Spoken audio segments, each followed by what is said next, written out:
Hola, buenos dias. Hello and good morning. We are leaving Astorga today and heading to Rabinal. We have a big climb today.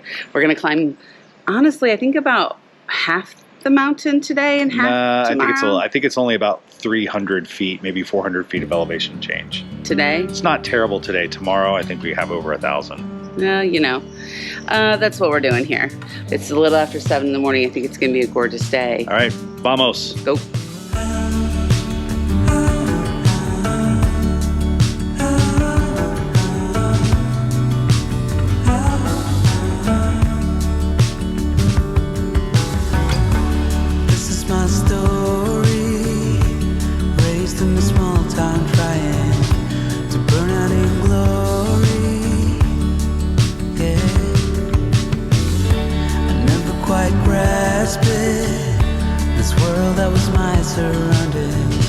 My heart screamed out for more.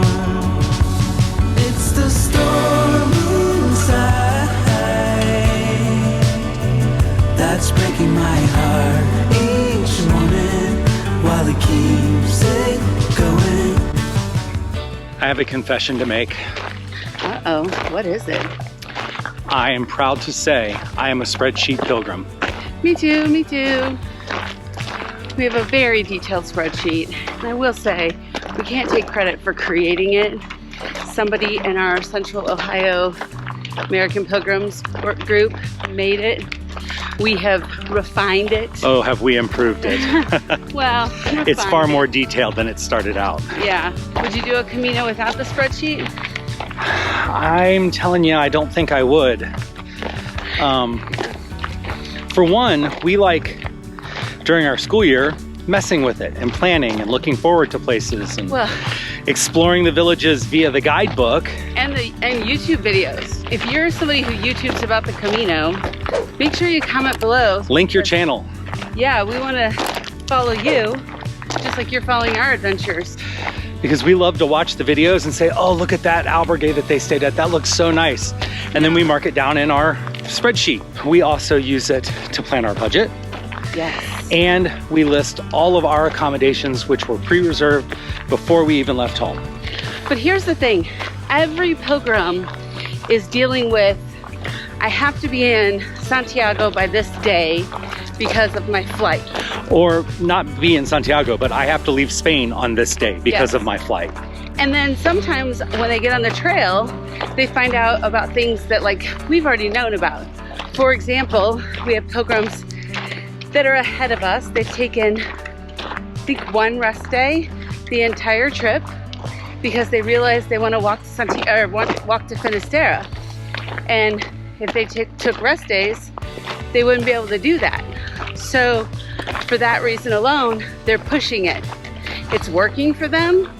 I know it wouldn't work for us, but that's something they didn't know about before.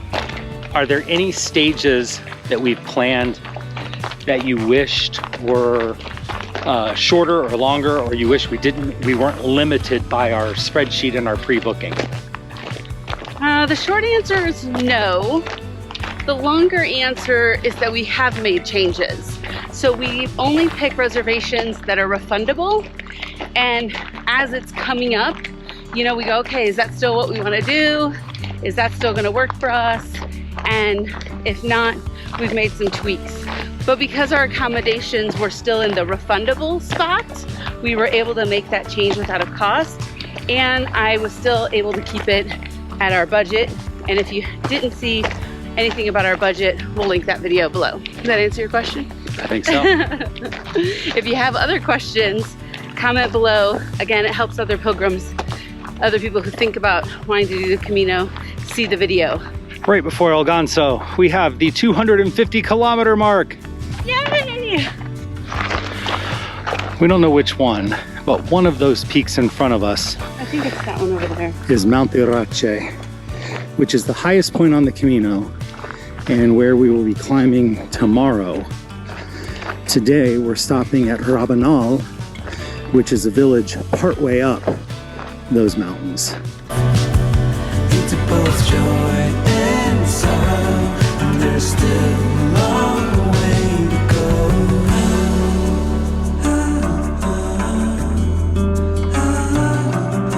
We have left the road and now we start our climb in earnest. We have about 2.5 kilometers to get to Rabinal, and a lot of it's going to look like this for the next while.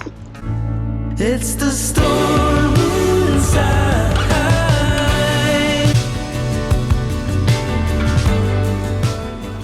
We have arrived at Rabinal del Camino. It's interesting because this is officially the end of the stage. And we've never stayed in Rabinal. We've always walked through it because we wanted to get to the next village so that we could be closer to Cruz de Ferro for sunrise. I'm excited to stay in a new village. If you have your heart set on doing Cruz de Ferro at sunrise, which a lot of pilgrims do, then I would recommend passing on through Rabinal and going up to the next village, which is Ponferrada. But this is a cute little village. But I'm glad we're stopping here. There's a monastery with Benedictine monks who will do Vespers and Compline every night with Gregorian chant. There's also a pilgrim blessing here. They bless the rock that you're taking to Cruz de Ferro, so that's exciting. So that actually means it's going to be a late night for us because Compline starts at 9:30. Ugh, nap time. So definitely going to be a little rest in the afternoon so that we can make it that late tonight. Absolutely. But now it is time for some lunch. Rabinal is quite the traditional mojito village. Most of the traditional homes have these big wide double doors so that the owners could pull their mule cart right through the entry of the house and into the courtyard behind.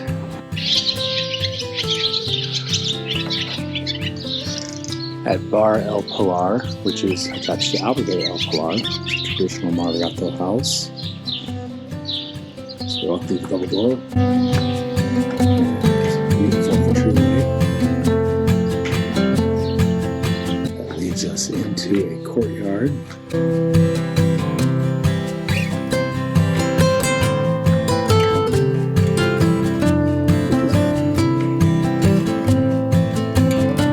We are staying at Albergue El Pillar.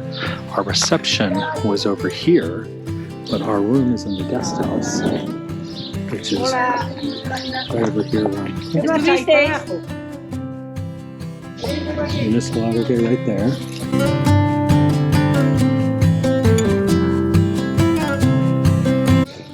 Don't lose the key. So we have a garden here, another guest house. Place to hang our laundry.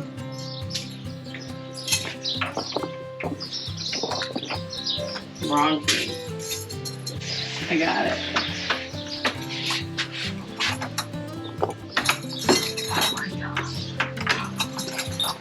Okay. We have a nice little sitting room that we can use.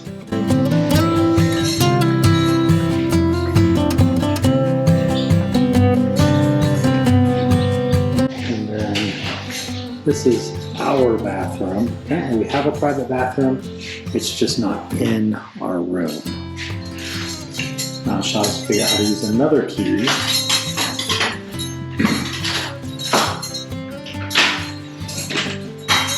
And I'll let you show them while I go find the bathroom. Yeah, test that bathroom out, huh? Yep. So again, just 2 single beds, small, basic accommodation. A very nice house. There's no air conditioning here, but I'll tell you that this room is quite comfortable right now.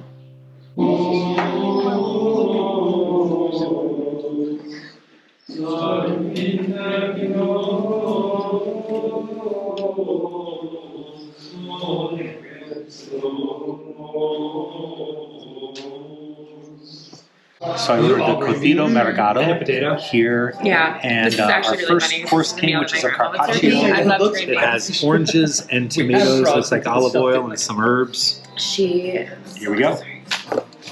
Brian, what So you we got? got garbanzos, cabbage, chorizo, and then bacon or fatback. There's probably some knuckles. Who knows what the rest of that is? That's steak. So What do yeah, you think? Feeling good about it? Brandon and I are about to go into meat sweats. Yeah, bringing me back to Texas. What you eating, Brandon?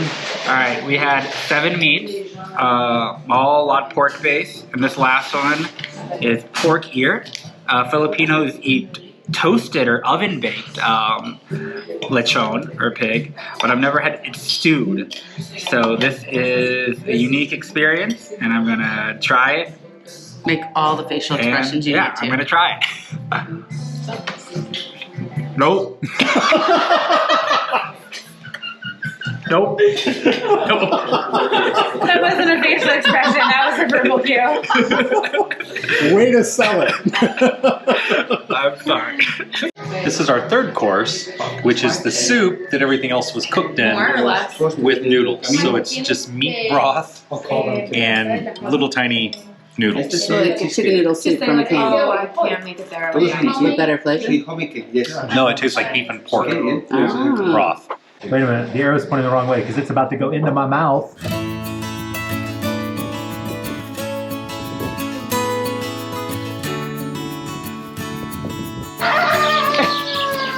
Yes, good morning. Hola, buenos dias. Good morning. We are leaving the village of, Rabinal del Camino. and we are heading to Ponferrada. It's very cold. It's more than a stage. We have about 30 kilometers to go, but that's not the big news today. The big news is in this 30 kilometers, we're about to climb 2,600 feet, which is massive, especially after yesterday's 1,300 feet of climbing. And then we're going down in about 1 kilometer. We're going down about 3,000 to 4,000 feet. It's a huge downhill. That's too much. Yeah, well, we already planned it this way. The uphill doesn't bother, honestly, any parts of my body. The downhill, though, it's rough on our knees. It is very rough on our knees. So we're taking a taxi We're gonna walk halfway down and take a taxi the rest of the way. so that we can get to Ponferrada. So we want to show you the Knights Templar Castle today in Ponferrada. It's a really cool attraction. Yeah, and then we got a hotel right next to it, which is great. But before that, we got to climb this mountain and get to the Cruz de Ferro.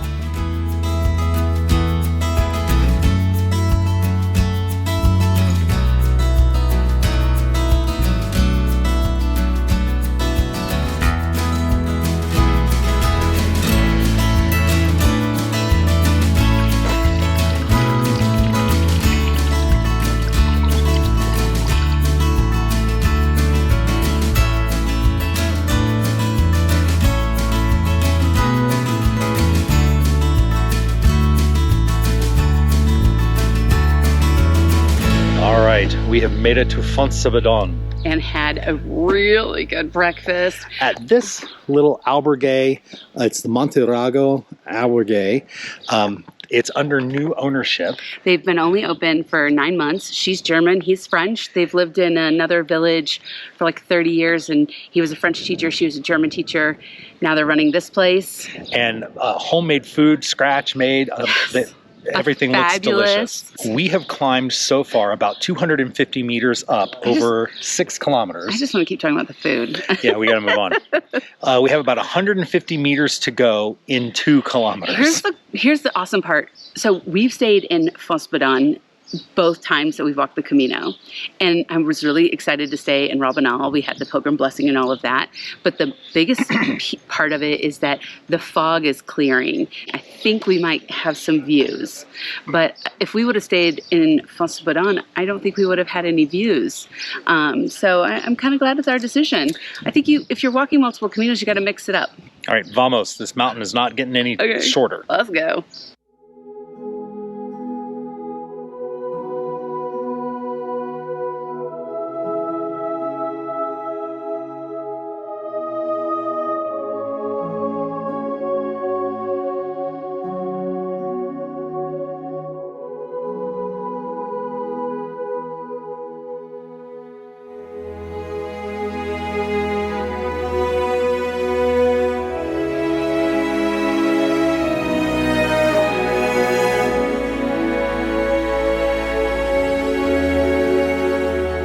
The Cruz de Ferro is a special moment for pilgrims.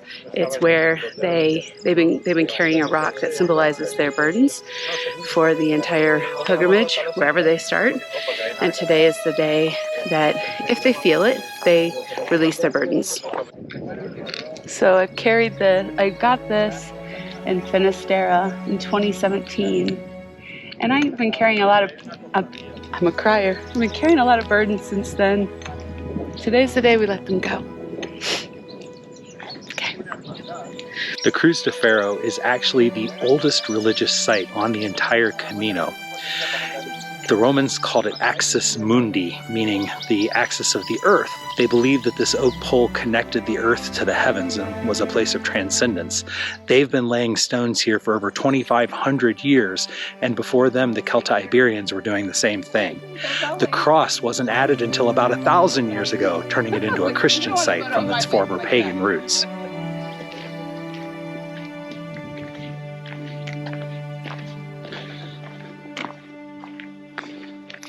We have reached the village of Manjarin, a population of 1. He has lovingly restored parts of this village by himself. Has room for 30 pilgrims, but no English, no electricity, and no running water.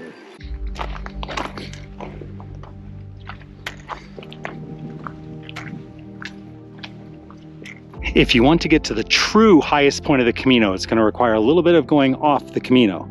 So after Cruz de Ferro, about 2.5 kilometers, we've passed this big radio mast, which is a military site. And the Camino goes this way, but look for a little break in the trail. It's not really marked. And you're going to cross over to a little dirt road, also not marked. And we're climbing up to the top of this, which is called Alto Altar, and it's just about 30 meters higher than Cruz de Ferro, but that does make it the official highest point